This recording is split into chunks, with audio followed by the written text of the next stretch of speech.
Shalom. Kita bersyukur untuk siang hari ini kita boleh kembali bersama-sama beribadah di tempat ini. Satu hal yang harus kita ingat dalam hidup kita, bahwa ketika Tuhan memberi kesempatan hari ini buat kita, maka ingatlah Tuhan hadir dalam hidup kita. Maka dalam perjalanan hidup ini kita mulai berjalan dan melihat terus menerus. Usia memang terus bertambah, tetapi kadang kita lupa siapa kita di hadapan Tuhan. Tetapi kadang kita juga nggak tahu apa yang terjadi dengan hari depanku. Apa yang akan terjadi dengan hidupku. Tapi hari ini kita akan bersama-sama merenungkan kebenaran firman Tuhan di dalam Mazmur pasal yang ke-37. Mazmur pasal yang ke-37 kita membaca ayat yang ke-37 sampai ayat yang ke-40. Mazmur pasal yang ke-37 ayat yang ke-37 sampai ayat yang ke-40. Saya akan membacakan untuk kita semua, demikian firman Tuhan. Perhatikanlah orang yang tulus dan lihatlah kepada orang yang jujur. Sebab pada orang yang suka damai akan ada masa depan. Tetapi pendurhaka-pendurhaka akan dibinasakan bersama-sama. Dan masa depan orang-orang fasik akan dilenyapkan. Orang-orang benar diselamatkan oleh Tuhan. Ia adalah tempat perlindungan mereka pada waktu kesesakan. Tuhan menolong mereka dan meluputkan mereka. Ia meluputkan mereka dari tangan orang-orang fasik dan menyelamatkan mereka, sebab mereka berlindung padanya. Satu bagian kebenaran firman Tuhan yang kembali mengingatkan dan mengajarkan kita bersama-sama. Ketika kita membaca bagian kebenaran firman Tuhan ini, maka kita melihat dalam pergumulan seorang Daud di usia dia yang sudah lanjut. Di usia dia yang sudah lanjut, maka dia mengajarkan, dia menasehati bagaimana orang-orang yang ada yang akan menggantikan kehidupan sesudah dia.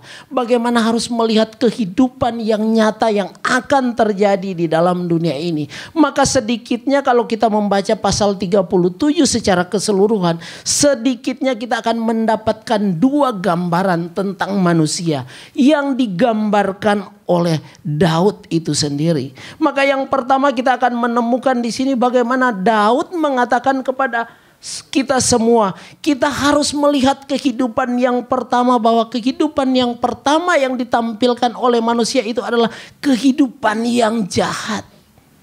Kehidupan yang jahat yang digambarkan di sini sebagai orang percaya, jangan marah kepada orang-orang yang berbuat jahat.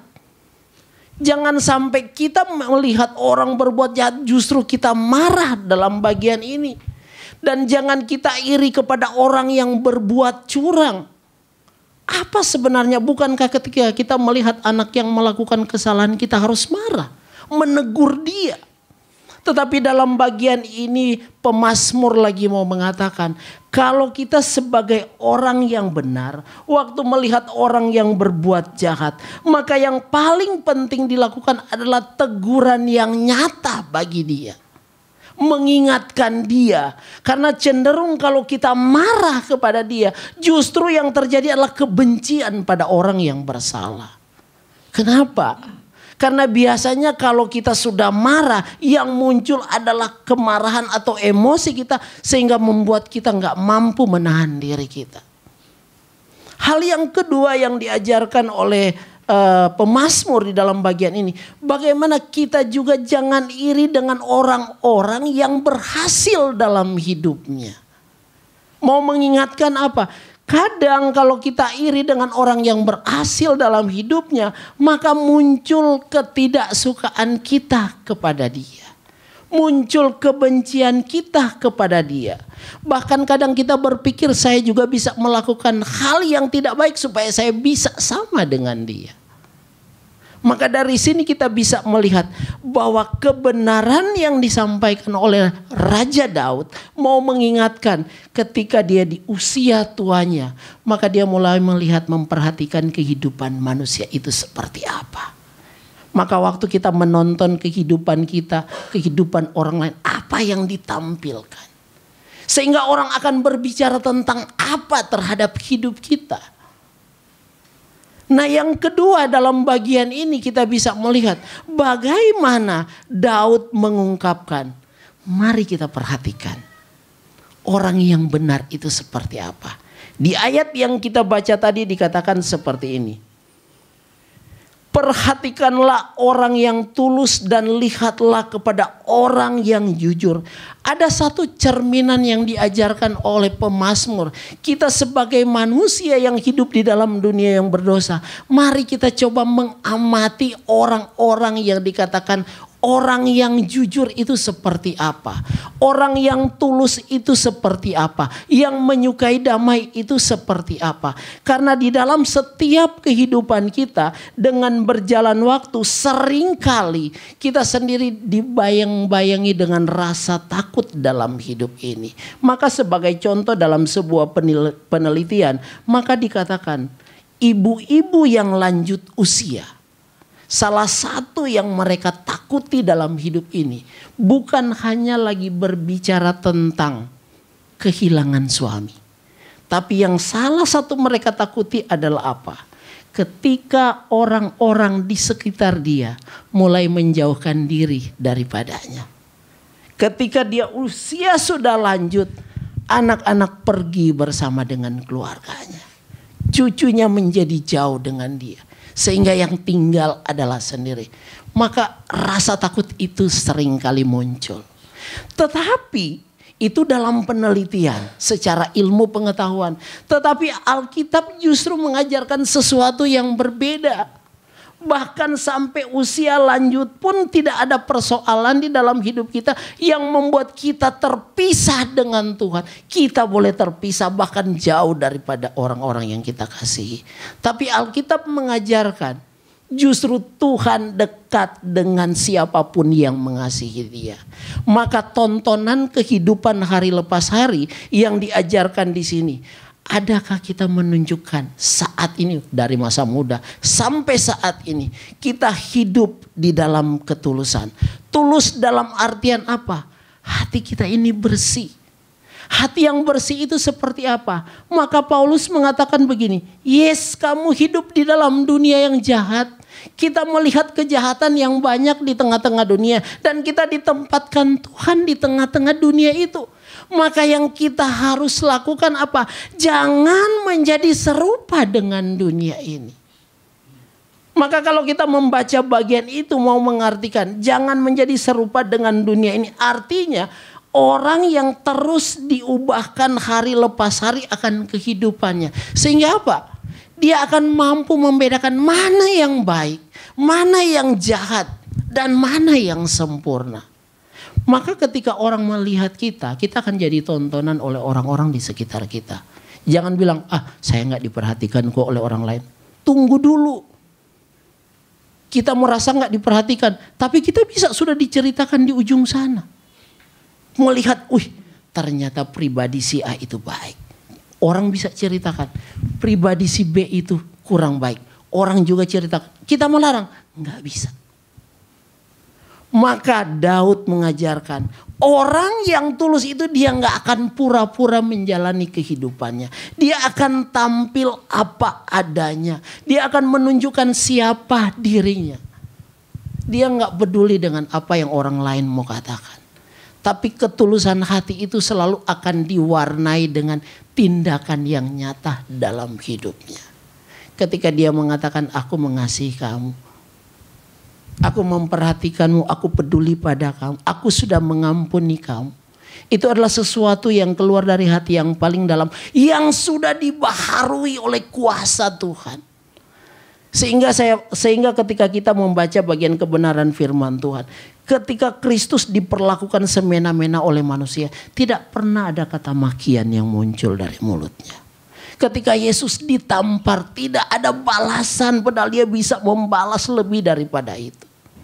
Ketika ia dipukuli, ketika ia disesah. Tidak ada hal yang membuat orang lain menjadi apa?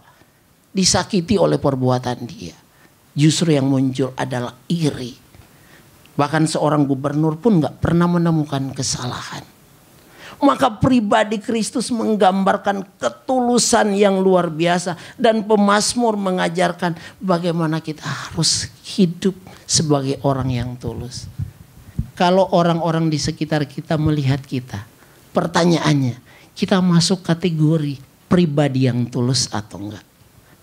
Kita masuk kategori seperti kebenaran firman Tuhan atau enggak? Karena ketika kita menampilkan dalam sikap kita tentang ketulusan, maka di situ akan hadir bahwa kita menjadi pribadi yang jujur menjalani hidup ini. Tidak ada yang tersembunyi dalam hidup kita. Kita akan tampil apa adanya dan orang akan melihat, yes, inilah kehidupan orang yang percaya.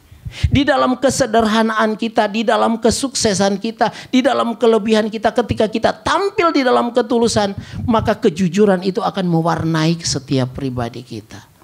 Perjalanan yang panjang pasti yang tahu kita sendiri. Usia kita dari 0 sampai sekarang, paling usia sekarang ada 8, Ibu Natiar sudah 80. Saya sama Bu Natiar cuma beda 1 hari lahirnya. Kalau Ibu Natiar 80 berarti saya hampir 80. Ibu Natiar tanggal 2 Oktober, saya tanggal 3 Oktober. Jadi kan cuma beda sehari. Jadi kita bisa melihat kehidupan yang dijalani sampai saat ini. Saya ingat Ibu Natiar karena saya sangat dekat dengan beliau ketika hadir di Gereja Reformasi Indonesia. Ibu Natiar itu bilang begini, yang paling saya takuti di tempat ini adalah almarhum. Dengar klakson aja udah gemetar. Apalagi ngomong. Udah pasti gak bisa ngomong apa-apa. Tetapi di balik rasa takutnya beliau terhadap almarhum, justru Ibu Natiar mengalami pertobatan melalui pelayanan almarhum. Sehingga almarhum sampai saat ini bisa hadir di sini. Dan itu bagian dari cara Tuhan membentuk setiap pribadi kita. Maka walaupun almarhum sudah gak ada, Ibu Natiar itu pasti tahu. Karena pelayanan beliau, Ibu Natiar hidup dalam pertobatan. Hidup dalam pembaharuan. Artinya apa? Ada sesuatu yang dilihat, ada sesuatu yang tampak, yang justru hadir di dalam kehidupan kita saat ini. Maka dari sini dikatakan, ketika orang memperhatikan tentang kehidupan orang yang tulus dan orang yang jujur, maka yang akan hadir di situ apa?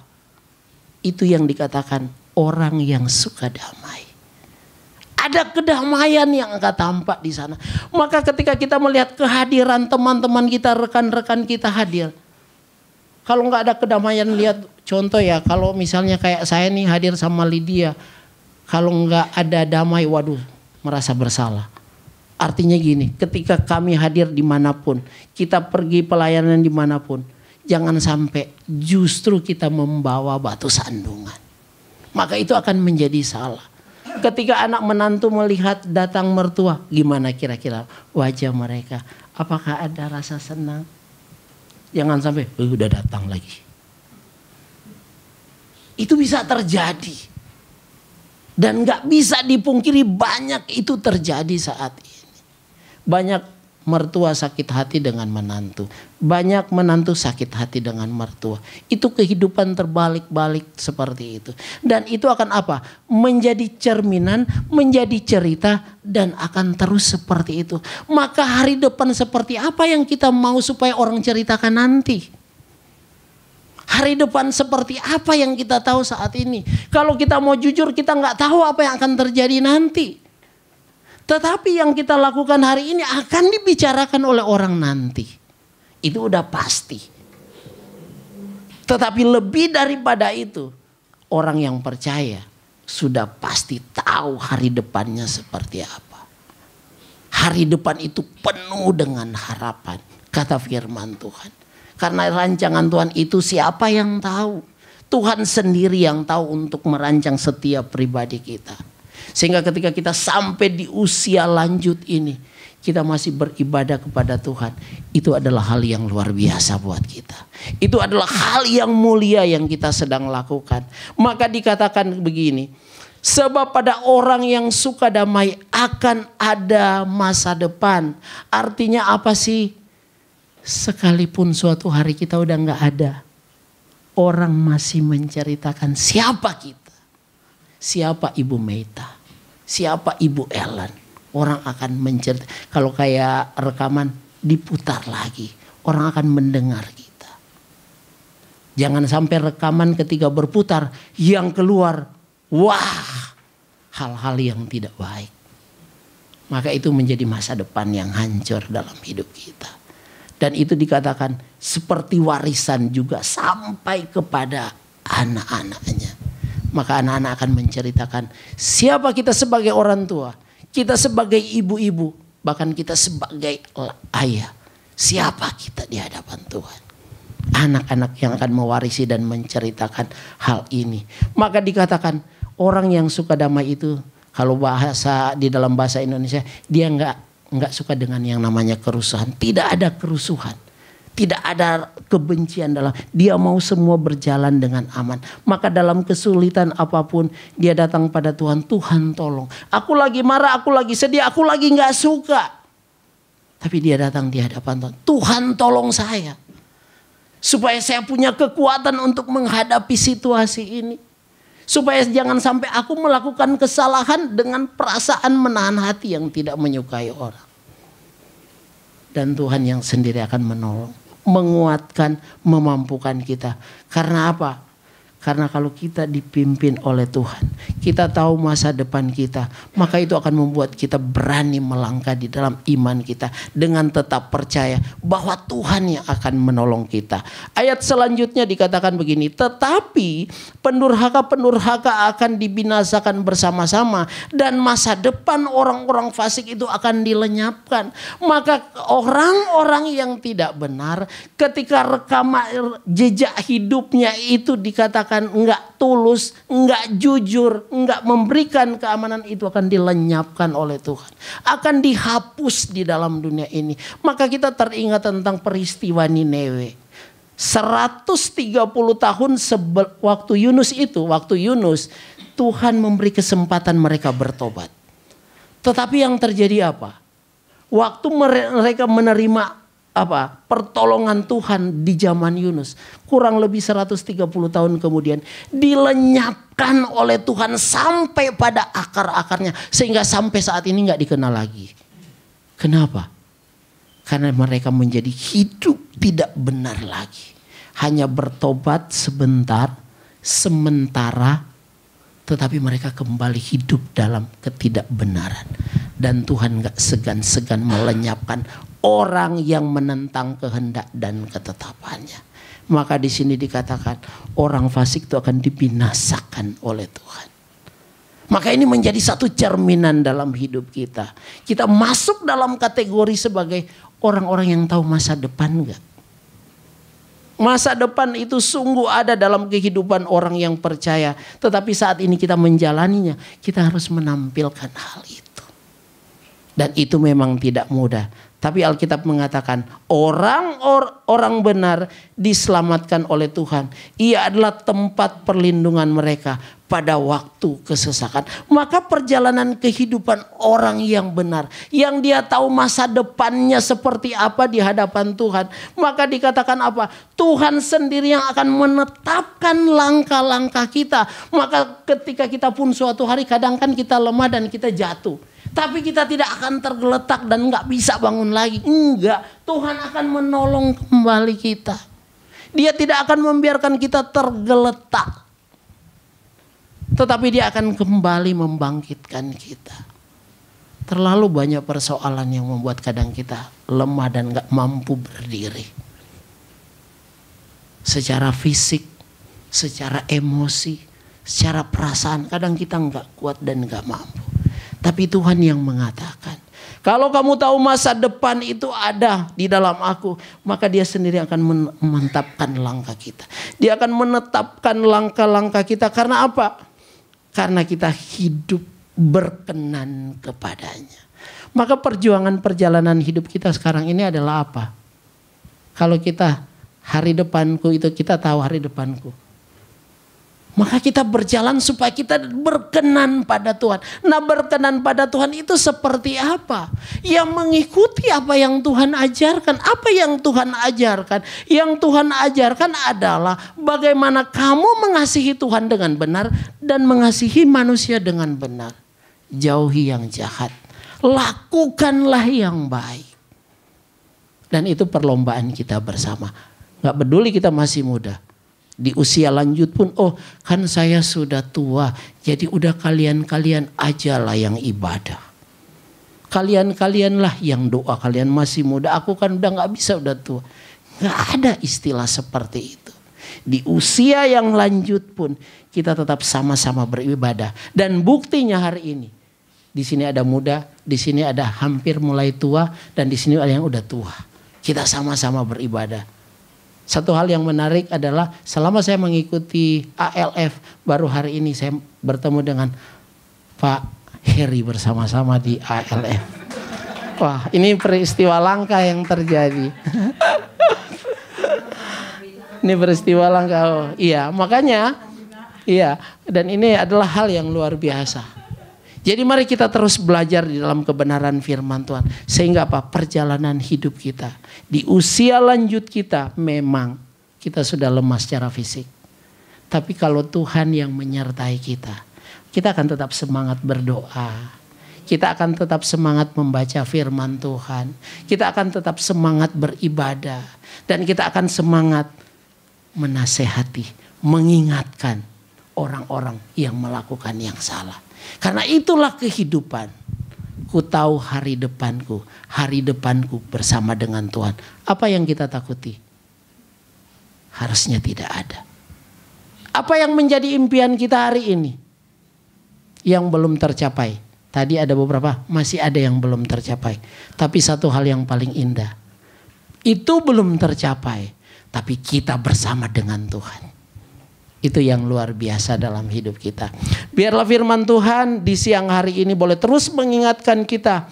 Terus membuat kita semakin menjalani hidup ini. Di dalam takut akan Tuhan. Karena apa?